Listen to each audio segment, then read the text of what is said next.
Greetings from our channel again. Walter Brennan is no unknown to those who adore old cinema. He didn't shine as a bright star, but he made a deep impression with supporting roles rich with depth and delicacy. With 3 Academy Awards for Best Supporting Actor, Brennan became a symbol of aged, weathered characters who had seen it all. Few people are aware, though, that the lovely, kind face on film belied a complicated man with very contentious political beliefs. From a beloved actor, Walter Brennan progressively became a figure of discussion due to his unpredictable remarks and actions. Join us as we explore the unexpected life of Walter Brennan, from the peaks of his profession to the darker facets of his personal life and beliefs, if you have ever liked his elderly, seasoned characters on television. Early life. Walter Brennan was born in Lynn, Massachusetts, on July 25, 1894, and did not have an easy or affluent upbringing. He was the son of Margaret Elizabeth Flanagan and William John Brennan, a gifted engineer who loved to invent. A loving mother who loved her family dearly. Despite their lack of income, the Brennan family led a steady life in which the principles of tenacity, diligence, and family duty were consistently respected. Walter's parents expected him to follow in his father's engineering career because he was the oldest kid. Walter's character was affected by his life in Lynn, which is close to their Swampscott house. Strong-willed and independent, he also has a keen interest in the world. Walter quickly demonstrated a strong love for the arts, particularly acting, against his father's wish that he would become an engineer. In order to naturally show his acting aptitude, Walter took part in amateur performances in school productions and neighborhood plays during his adolescence. As his family wanted him to pursue a career in engineering, Walter's parents sent him to Ring Technical School in Cambridge in 1914. However, it appeared that his creative blood continued to quietly flow. Even though Walter did well in school, his attention was constantly drawn to the parts he played in plays and theatrical shows. But when the First World War started, his life changed. Like many young American men, Walter enlisted without hesitation when the war broke out. He was deployed to battle in France with the 101st Field Artillery Regiment. This was a difficult time in his life because of an unforeseen circumstance in addition to the risks he faced on the battlefield. Walter's voice cords suffered significant damage after being exposed to mustard gas during combat. His voice consequently grew high-pitched and harsh, a characteristic that would later become noticeable in his acting career. Walter was employed as a finance correspondent for a Boston newspaper firm after the war. But this phase of his life quickly ended, making room for more ambitious objectives. Walter made the move to California real estate in the early 1920s, which led to a great deal of success and the accumulation of a sizable fortune. Tragically, however, Walter lost the most of his fortune in 1925 when the real estate market plummeted. Despite his struggles, this was not the end of him. One of his employees recommended that he try acting during his lowest moments. And Walter would eventually excel in this sector. Walter entered the movie business with no money but a lot of willpower. He started working for Universal Studios, playing minor parts in their productions. The job wasn't as glamorous as he had planned, but it was the start of new possibilities indoors for him. Even though Walter had joined the movie business, he did not become well known right once. Only after years of navigating the difficult path of acting did things start to gradually improve. Career. Walter Brennan is living proof that one should never give up on their passion, having gone from dreaming of becoming a pineapple farmer to living the life he had always wanted. Brennan played supporting parts in a lot of movies for 10 years, from 1925 to 1935. Despite his early lack of success, he persisted in establishing his reputation, bit by bit, and eventually established himself as a dependable supporting actor in the motion picture business. In the end, Brennan's unwavering perseverance paid off, leading to new opportunities for his career. Brennan first gained widespread recognition in the late 1930s as a result of his varied acting skills, particularly in Western movies. Brennan gained notoriety for his unique voice and nuanced character portrayals. His role with Gary Cooper in Sam Goldwyn's The Wedding Night in 1935 marked a sea change. Brennan's role was initially small, but it was enlarged while the movie was being made. As a result, he signed a deal with Goldwyn, which increased his acting chances by enabling him to be lent to other studios. In the same year, Brennan made his first speaking appearance, albeit a short one, in Bride of Frankenstein and The West Point of the Air. He also worked as a stuntman during this period. Brennan's career was starting to take shape, but it was moving slowly. Unquestionably, an ambitious actor like Brennan suffered a setback when his parts in numerous movies remained tiny and in some cases were even cut. But Brennan remained optimistic. The picture Barbary Coast, which was directed by Howard Hawks and William Wyler but did not formally give Wyler credit, was his big break in 1935. It was this film that gave him the chance to break away from silent, unspoken roles. That film really opened doors for me, Brennan later reflected. After this success, Brennan continued to appear in numerous films, but it wasn't until 1936 he had a true breakthrough with his role in Three Godfathers, where he played one of the outlaws. That same year, he appeared in these three and later took on bigger roles in The Moon's Our Home and Fury. However, it was Come and Get It, 1936, that truly allowed Brennan to shine. His work in this film earned him his first Academy Award for Best Supporting Actor. The success of Come and Get It not only garnered Brennan an Oscar but also led to a streak of following accomplishments. His next remarkable performances in Kentucky, 1938, and The Westerner, 1940, helped him secure 2 more Academy Awards, confirming his legacy as one of the best supporting actors in cinematic history. In an interview, Brennan confessed that the moment he got punched in the face by another actor during a fight scene was the luckiest break in the world. That strike knocked out all of his teeth, requiring him to wear dentures. He hilariously stated, "In ordinary life I appeared normal, but when needed, I could pop my teeth out and instantaneously look 40 years older." Following his first Oscar triumph, Brennan continued to captivate audiences and critics alike with a wide assortment of performances. His fame was not just the consequence of serendipity, but also his unwavering dedication to the trade of acting. His involvement in Come and Get It made Brennan the center of attention for both producers and viewers. The film was hailed for Brennan's deep and nuanced performance, as well as its portrayal of complex connections in American society at the time.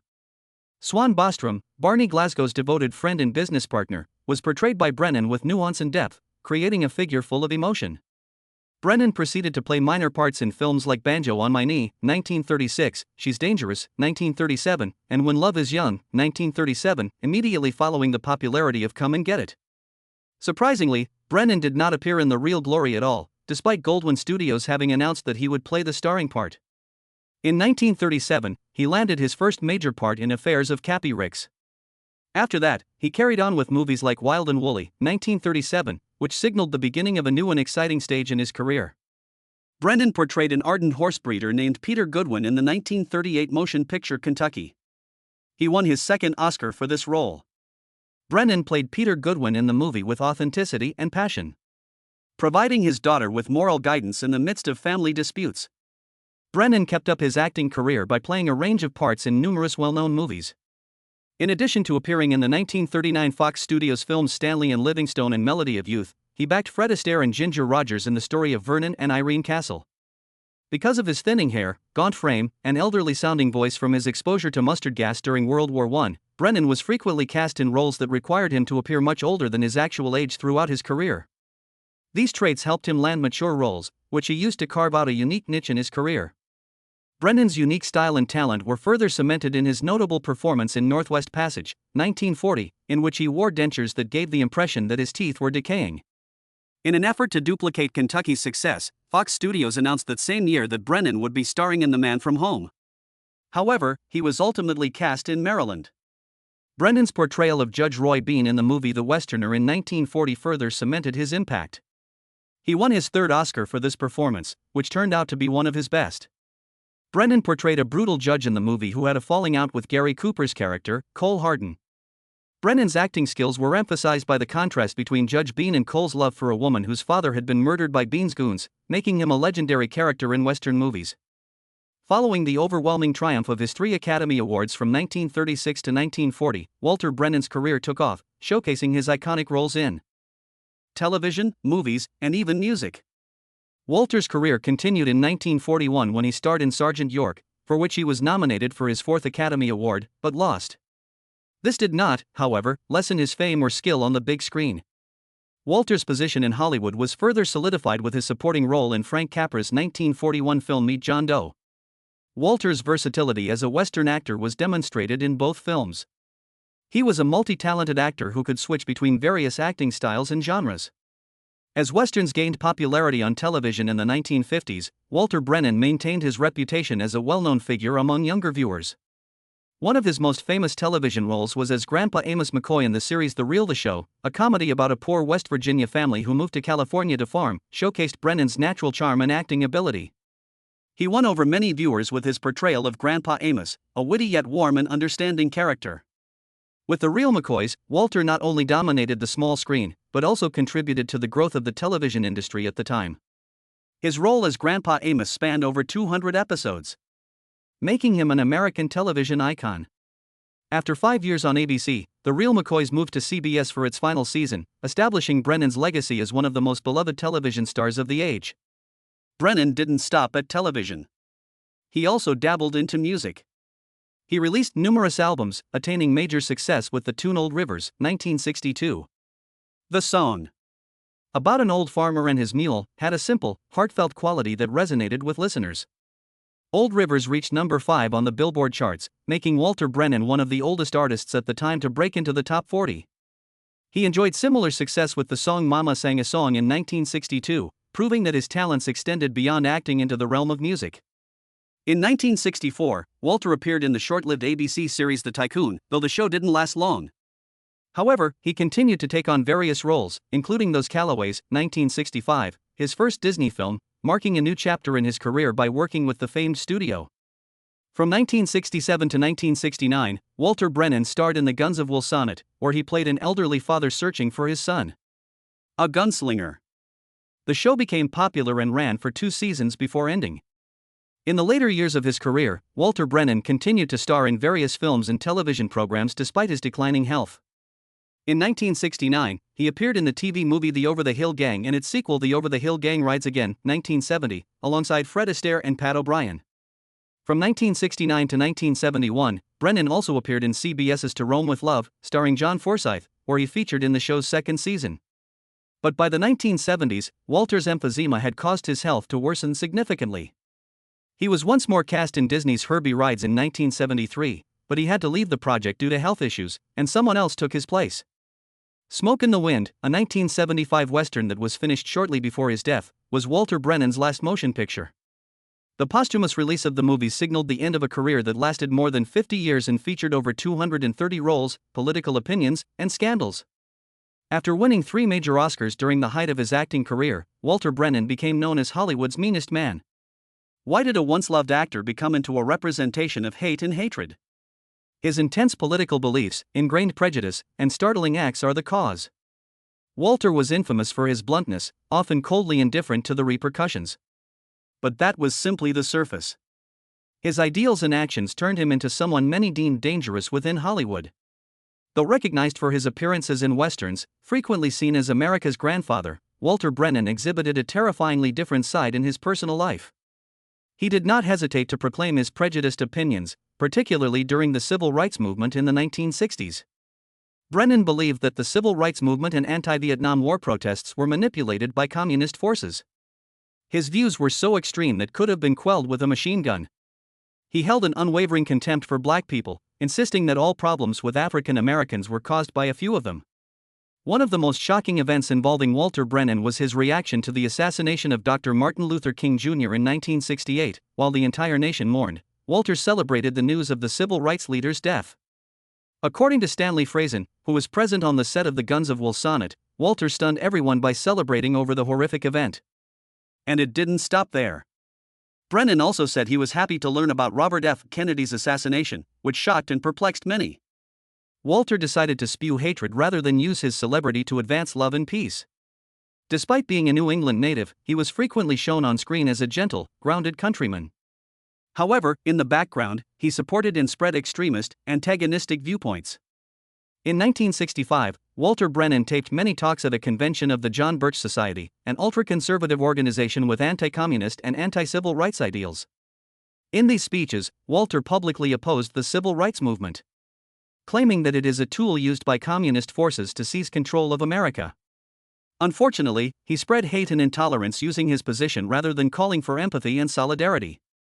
Walter Brennan would rank among the most paranoid conspiracy theorists by today's standards, despite the fact that he lived long before the social media era. He thought that in order to overthrow democracy and install communism in its place, the Soviet Union will invade the United States. In order to prepare for the catastrophe he thought was inevitable, he built a fallout shelter beneath his Los Angeles property and stocked it with weapons, ammunition, food, and other necessities. Fearing that the moral decay of contemporary culture would poison his grandchildren, Walter even went so far as to forbid them from listening to the Beatles. Walter became increasingly paranoid as he grew older. He would regularly question co-workers about their political beliefs and voting patterns, and if he found out that anyone had not voted for the candidates he favored, he would start giving lengthy speeches about America's decline. His paranoid and political views were very contentious, but they weren't as inflammatory as his racist views. Walter grew upset when the U.S. In 1962 and 1963, the Supreme Court outlawed compulsory prayer in public schools. Speaking in front of more than 2,000 people at the Project Prayer event in Los Angeles in 1964, he expressed his disapproval of the court's ruling and stressed the value of school prayer. For Walter, the decision to ban prayer in schools was more than a simple oversight. It was a sign of the impending collapse of America. Private life. A legendary figure in Hollywood, Walter Brennan was well known for his contentious opinions and conflicting personal life in addition to his successful playing career. Brennan gained notoriety on TV for portraying loving, compassionate people, but his personal life was also full of ups and downs and arguments. Brennan married Ruth Wells in 1920, and they remained together for 54 years until his death in 1974. The couple had 3 children, and throughout their lives together, family was always the heart of Brennan's existence. He wasn't the kind to generate headlines with scandalous stories about his private life, but he was known for his humble lifestyle and his love of the land and nature. In 1940, Brennan purchased a big ranch in Joseph, Oregon. In addition to being a piece of real estate, this ranch served as a haven for him apart from the demanding demands of his acting career. In order to establish a tiny village that he could call his second home, he made investments to construct a movie theater, a lodge, and a basic store.